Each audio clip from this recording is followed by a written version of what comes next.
নমস্কার, আমি মৌমিতা। আমার কবিতা পাঠ চ্যানেলে আমার সকল শ্রোতা বন্ধু এবং দর্শক বন্ধুকে আন্তরিক শুভকামনা জানিয়ে আজকের গল্প পাঠ শুরু করছি। আজ আমি আপনাদেরকে পড়ে শোনাব প্রখ্যাত সাহিত্যিক শ্রী অতীন বন্দ্যোপাধ্যায়ের লেখা একটি খুব সুন্দর ছোট গল্প।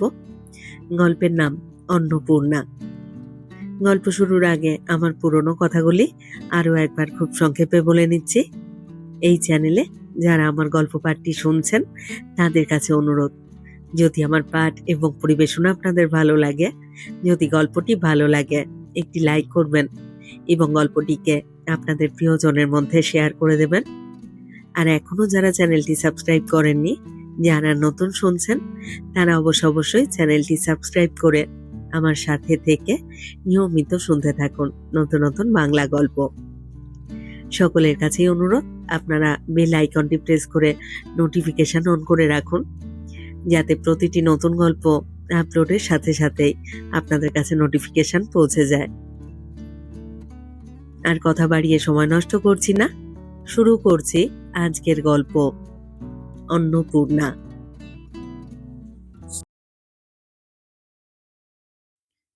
প্রণাম করো, তোমার দিদি শাশুড়ি। ভিড় থেকে আত্মীয় পরিজনের কে যে কথাটা বলল, চাঁপা বুঝতে পারল না।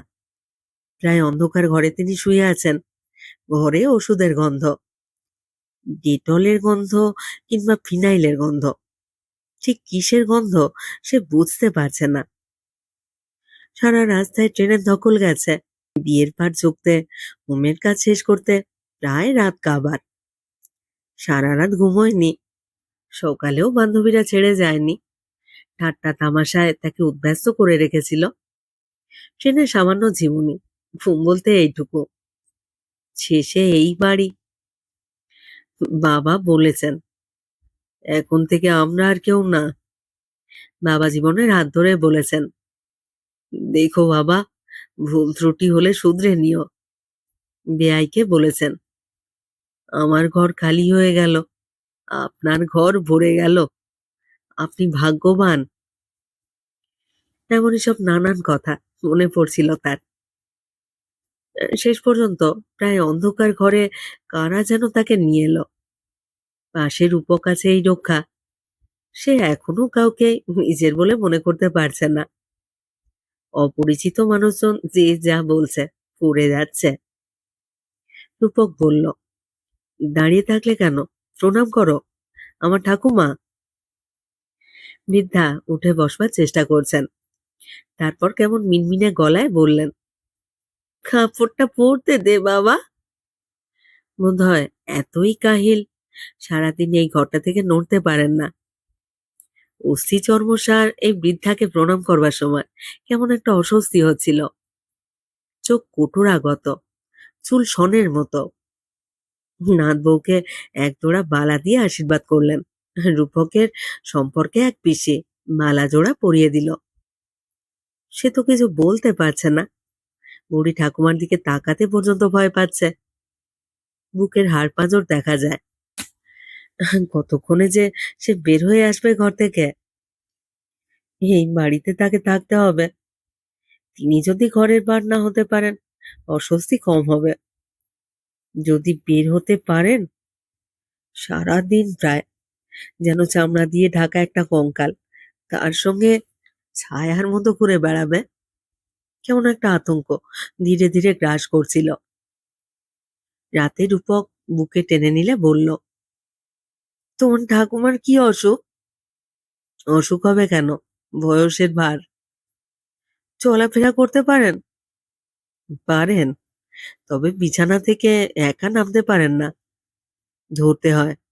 দেয়াল ধরে হাঁটেন, বিছানায় পড়ে থাকলে বেডসোর হতে পারে। বাবাকে জমের মতো ভয় পায়। সকালে বাবা ধরে নিয়ে যান, বারান্দার ইজি চেয়ারে বসিয়ে দেন। যেখানে বসিয়ে দেবেন আর নড়বেন না।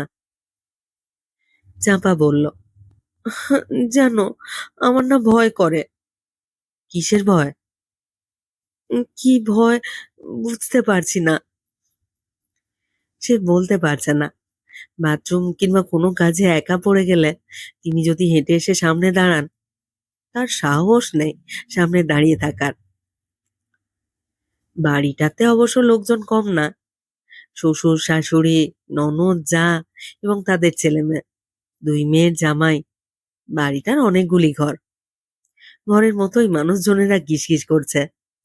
হ্যাঁ, ছোট 2 দেওর ঠাকুমাকে টেনে তুলে দাঁড় করিয়েছে। বুড়ির রসিকতা বেশ তুখোড়। শিলা, কোমরে জোর আছে তো, দেখিস মিনসের চাপে তুবড়ে যাস না। অশ্লীল কথাবার্তা। সে তো একমাত্র মেয়ে, বাবা রেলে কাজ করেন, কত দেশ তারা দেখেছে, ঘুরেছে। বাবা মার সে স্কুল বাসে ফিরেছে, কোয়ার্টারের লনে ব্যাডমিন্টন খেলেছে, সাদা ফ্রক গায়ে, পায়ে কেডস। তারপর তার নিজের টেবিল, জটায়ুদা 1 গ্লাস দুধ নিয়ে হাজির। দুধ দেখলে তার মাথা গরম। কত সাধ্য সাধনা।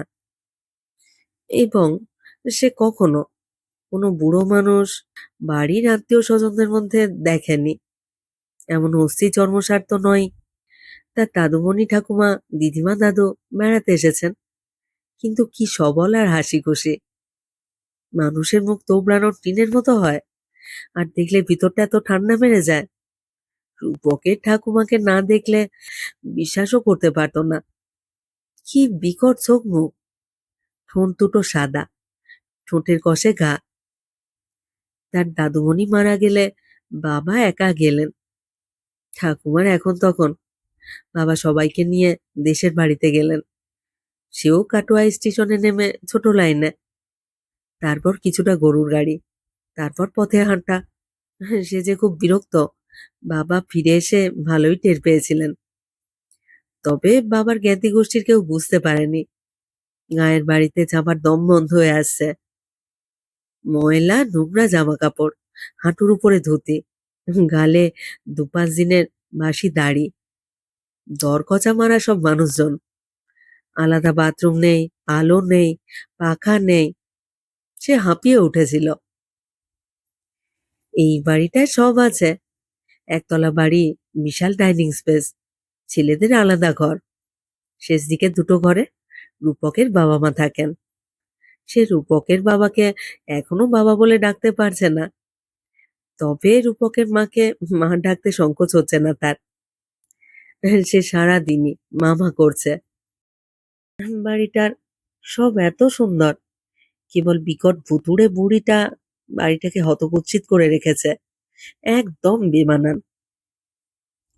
বৌভাত হয়ে যাবার পরে বাড়িটা খালি হয়ে গেল। চাঁপা এখনো কাজে হাত দেয়নি। মা বলেছেন, হা হা হা, তোমরাই তো সব করবে, আমার তো বয়স হয়ে গেল, আর পেরেও উঠি না। কাজের লোকের হাতের রান্না কেউ খেতে চায় না, তৃপ্তি পায় না। নিজের মানুষদের জন্য রান্না বান্নায় আনন্দ আছে চাঁপা, আনন্দটা খুঁজে নিতে হয়।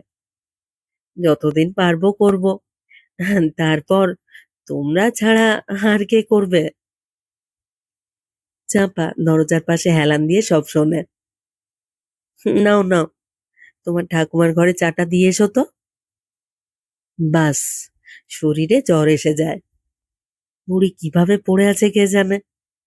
ঘরটায় ঢুকতেই তার ভয় হয়, সারা গা চুলকায়, মরা মাস ওঠে, হাঁটুতে দগদগে ঘা, মলম লাগানো বলে ঘা আরো কুচিত দেখায়। ঘরে ঢুকলে পচা গন্ধটাও পায়। পা দুটো অস্বাভাবিক ফোলা, যেন টিপে দিলে পোঁচ রক্ত বের হয়ে আসবে। মাথার চুল কাগে বগে ঠুকরে নিয়েছে। মা, ঠাকুমা সকালে চা খায় বুঝি? হ্যাঁ, খায়, পেলে। বুড়ো মানুষ, মাথায়ও ঠিক নেই। সবাই খেলে তাকেও দিতে হয়। খান কি খান না দেখি না। খুশি থাকলে খাবেন, অখুশি থাকলে কিছুতেই খাওয়ানো যাবে না। তবে তোমাকে দেখে খুব আহ্লাদ হয়েছে, গুনগুন করে গান গাইছিল। তোমার বাবাকে ডেকে বলল, নতুন বউকে আমার পাশে বসে থাকতে বলো। মা, হ্যাঁ কি? আমার বাথরুম পেয়েছে, আচ্ছা ঠিক আছে, যাও, আমি দিয়ে আসছি। ও বৌমা, তুমি? নাথ বউ কোথায়? ও বাথরুমে গেছে। আমার নাথ বউ কি সুন্দর, ঘর আলো করে রেখেছে। ও কাছে থাকলে বড় আনন্দ হয়। চাপা বাথরুমে ঢুকে ও কোক করে বমি করলো। কেন যে ও উঠে এলো বুঝতে পারছে না। তারপর মুখ মুছে আয়নায় মুখ দেখলো। বড় সিঁদুরের ফোঁটা কপালে, সিঁথিতে সিঁদুর রক্তবর্ণ ধারণ করে আছে। সে যে সত্যি ঘর আলো করে আছে, আয়নায় নিজেকে দেখলে আরো বেশি টের পায়। পুরো প্লাক করা, চোখে আইল্যাশ। সকালে ঘর থেকে বের হওয়ার সময় একেবারে পরিপাটি হয়ে বের হয়েছে। ঘরে ঘরে অ্যাটাচ বাথ। রূপক ঘরে নেই। ঘরে ঢোকার আগে দরজা বন্ধ করে দিয়েছিল। বাড়িটা এত সুন্দর, আর এই বৃদ্ধা বাড়িটাতে কেন যে আছে? না থাকলে কি ক্ষতি ছিল? বাড়ির এক কোনায় পড়ে থাকলেও যেন এক কদর্য অনুভূতি সারা বাড়িটাকে ছড়িয়ে রেখেছে। তোমাকে ডাকলাম, সাড়া পেলাম না তো। কোথায় ছিলে? না মা, আমি তো শুনতে পাইনি, ঘরেই ছিলাম। আতঙ্ক আবার। সেই অন্ধকার মৃতপ্রায় এক রমণীর কাছে গিয়ে তাকে দাঁড়াতে না হয়। মা বললেন, ভয় কিসের? যা কিছু দেখছো সবই তার দয়ায়। তিনি ছিলেন বলেই এই সংসার। তোমার বাবারা 4 ভাই, 2 বোন, কেউ ফেলনা নয়। তিনি তো গাছের মতো আছেন। কত সকালে ফুল ফুটেছে, ফল হয়েছে, তারপর হাওয়ায় বীজ উড়ে গেছে কখন তিনি নিজেও জানেন না। বীজ এখন গাছ হয়ে গেছে, নতুন গাছে নতুন ফুল ফল। সব কিছু তার জন্যই। তাকে ভয় পাবার কি আছে? তিনি তো ন্যাড়া গাছ। শাশুড়ি মা ঠিক ধরে ফেলেছেন, সে ঘরটায় যেতে অস্বস্তি বোধ করছে। বরং নিজের মতো বৌমাটি কাজ খুঁজে নেয়। ঘরে ঢুকে টেবিল চেয়ার ঝাড়ন দিয়ে পরিষ্কার করে, গ্রিলের ময়লা ন্যাকড়ায় মুছে দেয়। এক দণ্ড যেন তার বসে থাকবার উপায় নেই। আসলে তিনি কখন কি বেশে থাকবেন তাও তো বলা যায় না। সর্বাঙ্গ খালি, কেবল কোমরের নিচে কোনো রকমে কাপড়টুকু গুঁজে রাখেন। গায়ে কিছু রাখতে পারেন না। মুখ শুকিয়ে স্তন দুটি জরুলের মতো হয়ে গেছে। চামড়া কুঁচকে অসাড় হয়ে গেছে।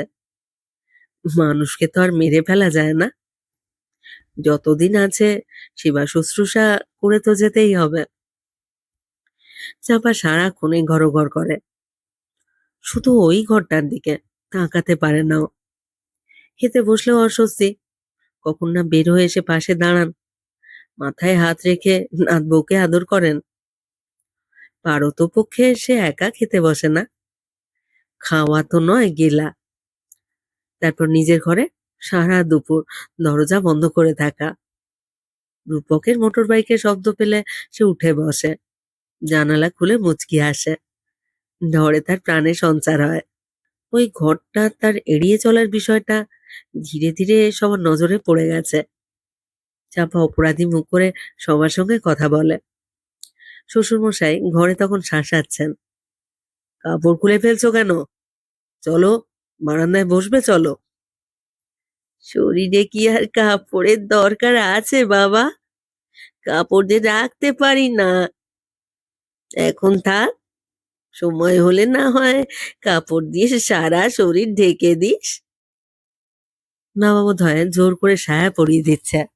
বুড়ির চিৎকার, আরে আরে অধম্যের বেটা, আমাকে তুই মেরে ফেলতে চাস? শরীরে কিছু না থাকলে কি হয়? চাপা জানে বাবা নিজেই বুড়ির কাপড় সায়াতে গুঁজে সারা শরীর কাপড়ে ঢেকে ধরে ধরে বারান্দায় এনে বসিয়ে রাখবেন।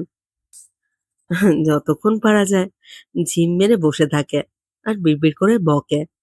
সাপ সাপান্ত করে কিনা সে জানে না, কারণ বুড়ি যে দিকটায় সে তার বিপরীত দিকে। চোখে পড়ে যাবে ভেবে সে এখন সোজা তাকিয়েও হাঁটে না। দেখলেই বমি উঠে আসে। মানুষ তো না, কঙ্কাল। রাতের বেলা ঘরে একলা ঢুকতেও ভয়। রূপক কিছুক্ষণ তার ঠাম্মার ঘরে বসে মজা করে। অন্য দুই দেওর, মন্টু আর রন্টুও ঠাম্মাকে নিয়ে রঙ্গরসে মেতে যায়। তার তখন রাগ হয়, ঘৃণা পিত্তি নেই। রূপক ঘরে ঢুকে দরজা বন্ধ করে জড়িয়ে ধরতে গেলে এক কথা, না না, আমার কিছু ভালো লাগছে না, হাত পা ভালো করে ধুয়ে এসো। তারপর চোখের জলে ভাসায়, আমাকে বাপের বাড়ি দিয়ে আসবে চলো। এত আতঙ্ক আর অস্বস্তি নিয়ে সেই সংসারে আর লেপ্টে থাকতে রাজি নয়। বুড়ির শেষ খবর পেলে সে আবার ফিরে আসবে, তবে মুখে কিছু বলে না।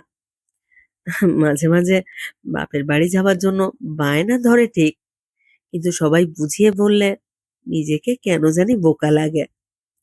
আর রূপককে ছেড়ে থাকতেও তার এখন কষ্ট হয়। কি যে করে। সারাদিন আছে ওদিক মাড়ায়নি। সে আজ বেশ খুশি। জানালায় তার মুখ, যে যায় সেই বলে, ধীরাজবাবুর পুত্রবধূ লক্ষ্মী প্রতিমা, কি সুন্দর, চোখ আছে ভদ্রলোকের। সে তখন আয়নায়, সে তখন বাথরুমে, নিজেকে দেখতে দেখতে কেমন যেন অভিভূত হয়ে পড়ে। পুষ্ট স্তন, উরুমুলে পিজলি বাতির প্রভা, কালো মেঘের মতো চুলের ঢেউ, আর শরীরে আশ্চর্য সুষমা। বড় হতে হতে টের পেয়েছে শরীরে একটা ফোসকা পড়লেও কষ্ট। দামি লোশন এবং বাজারে সব বিজ্ঞাপনের ছবির মতো। তার বাড়িটায় উড়ে বেড়াতে বেশ ভালো লাগে। কেবল ওই ঘরটার দিকে চোখ গেলে হিম হয়ে যায় শরীর। সাঁঝবেলার আগে ছাদ থেকে সে সবার জামা প্যান্ট শাড়ি সায়া নামিয়ে আনে। রবিবার বলে রূপক বিছানায় আটকে রেখেছিল। সারা দুপুর আর বিকেল সে শরীরের সর্বস্ব দিয়ে রূপকের সঙ্গে মেতেছিল। তারপর বাথরুম এবং আয়না, পাতার আইল্যাশ, চোখের নিচে নীলাভ রঙের পলকের স্পর্শ সেরে যখন সে বের হয়ে এলো, একেবারে অপ্সরা। ও বৌমা, ছাদ থেকে জামা কাপড় নামিয়েছো? বাড়ির এই কাজটা এখন সে করে থাকে। জিভ কেটে দৌড়ে সিঁড়ি ভেঙে উপরে উঠে গেল। আশ্চর্য আকাশ মাথার উপরে, নীল নক্ষত্র আকাশে ভাসমান, বসন্তের শীতল হাওয়া। তার ছাদ থেকে নেমে আসতে ইচ্ছে হচ্ছে না। আর তখনই মনে হলো এই বাড়ির এক কোণে জ্যান্ত এক নরকঙ্কালের বাস। সঙ্গে সঙ্গে ভয়। ছুটে তার থেকে সব টেনে পড়িমড়ি করে নেমে আসতে সে দেখল চাতালের অন্ধকারে কিছু নড়াচড়া করছে। সে কাছে যেতে সাহস পাচ্ছে না, তবু নামতেই হবে। সিঁড়ির পাশে কেউ। কে সে? অন্ধকারে দেখল বুড়ি খুটখুট করে ট্রাঙ্কের ভিতর চাতালের নিচে কি খুঁজছে। শরীর তার হিম হয়ে গেল। বেহুশ কোনো রকমে দেয়াল ধরে বসে পড়ল। তারপর গোঙানি। এই ঘটনার পরপরই বৌমাকে ধীরাজবাবু বাপের বাড়ি পাঠিয়ে দিলেন। তারপর যা হয়। বর্ষা নামতে বাড়ি ফাঁকা করে তিনিও চলে গেলেন। শরীর তার সাদা চাদরে ঢেকে দেওয়া হলো। খবর পেয়ে আত্মীয় স্বজন, চাঁপা এবং তার বাবা মা সবাই এলো। সবারই কৌতূহল, সিঁড়ির চাতালের নিচে কি দেখে ভিড়মি খেয়েছিল বৌমা। ঠাকুমা, ঠাকুমার চাতালের নিচে কি যেন খুঁজছিল। সে কি, কি করে হয়? মাকে ধরে না নিয়ে গেলে কখনো যেতে পারে না। আমি যে দেখলাম বাবা, নীরাজবাবু বললেন, ওখানে আছে তো কটা ভাঙা ট্রাঙ্ক। মা ফেলে আসতে চায়নি, দেশের বাড়ি থেকে সঙ্গে নিয়ে এসেছে। সিঁড়ির চাতালের নিচটা পরিষ্কার করতে গিয়ে চাঁপা সুন্দর কারুকাজ করা একটা কাঠের বাক্স পেয়ে গেল একদিন। সে গোপনে ঘরে নিয়ে গিয়ে বাক্সটা খুলল। কিছুই নেই। সাদা ন্যাকড়ায় জড়ানো একটা খাম, খুব যত্নের সঙ্গে রাখা। খামে আশ্চর্য সুন্দর একটা টুকটুকে নতুন বউয়ের ফটো। সে ছুটে গেল বারান্দায়। ধীরাজবাবু চা খাচ্ছিলেন। কি হলো, কি ব্যাপার, হাঁপাচ্ছ কেন? বাবা, দেখুন দেখুন, কি সুন্দর না, কি সুন্দর না দেখতে নতুন বউটি। ছবিটি দেখে ধীরাজবাবু বললেন, আমার মার ফটো। যেই বাড়িতে আসতো বলতো, হ্যাঁ, অন্নপূর্ণাই বটে। কি সুন্দর চোখ মুখ। ছবিটা মা কিছুতেই হাতছাড়া করতো না। কোথায় পেলে? আমরা কিছু বললে বলতেন, কোথায় রেখেছি মনে করতে পারছি না। মা বোধহয় সেদিন সিঁড়ির চাতালের নিচে ছবিটাই খুঁজতে গিয়েছিলেন। যে ছবির সঙ্গে মানুষের শেষ ছবির তফাৎ কত খুঁজে দেখছিলেন বোধহয়।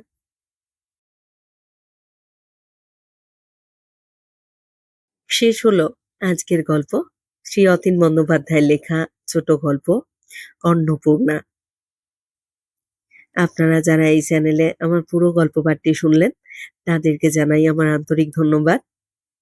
আপনাদের কেমন লাগলো আজকের গল্পটি, তা অবশ্যই কমেন্ট বক্সে আমাকে লিখে জানান। প্রত্যেকটি গল্প পড়বার পরে আপনাদের মতামতের অপেক্ষায় থাকি। আপনাদের ছোট্ট একটু মতামত আমার কাছে অনেক মূল্যবান। আপনাদের মতামত আমার এগিয়ে চলার অনুপ্রেরণা। অপেক্ষায় রইলাম আপনাদের মতামতের। সবাই খুব ভালো থাকুন, সাথে থাকুন। ফিরে আসছি খুব শীঘ্র নতুন গল্প নিয়ে।